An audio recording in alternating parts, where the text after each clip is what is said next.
ম্যাচের জন্য আমরা এখন পুরোপুরিভাবে প্রস্তুত। যতটুকুই এখানে ফ্যাসিলিটিস ছিল ওর মধ্যে দিয়ে আমরা বেস্ট প্রিপারেশনটা নেওয়ার চেষ্টা করেছি।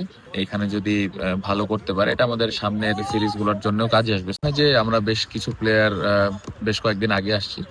সো এই অ্যাডজাস্টমেন্টটা আমাদের মাশাআল্লাহ ভালোভাবেই হয়েছে। আমি আশা করছি যে ম্যাচের জন্য আমরা এখন পুরোপুরিভাবে প্রস্তুত।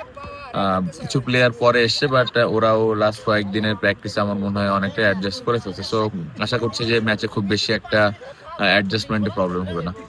প্রিপারেশন ওয়াইজ আমরা ভালো প্রিপারেশন নিতে পেরেছি। যতটুকুই এখানে ফ্যাসিলিটিস ছিল ওর মধ্যে দিয়ে আমরা বেস্ট প্রিপারেশনটা নেওয়ার চেষ্টা করেছি।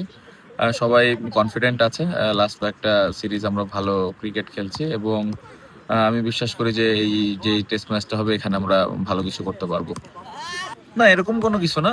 ম্যাচটা জিততে চাই এবং ভালো ক্রিকেট খেলতে চাই। কারণ এই সিরিজের পরে আমাদের বেশ কিছু অ্যাওয়ে সিরিজ আছে। সো এই সিরিজটা আমরা কত ভালো ক্রিকেট খেলতে পারতেছি এটা ইম্পর্টেন্ট। ব্যাটসম্যান এবং বোলাররা এইখানে যদি ভালো করতে পারে এটা আমাদের সামনের সিরিজগুলোর জন্যও কাজে আসবে। সো লক্ষ্য থাকবে যে কত ভালো ক্রিকেট আমরা খেলতে পারি।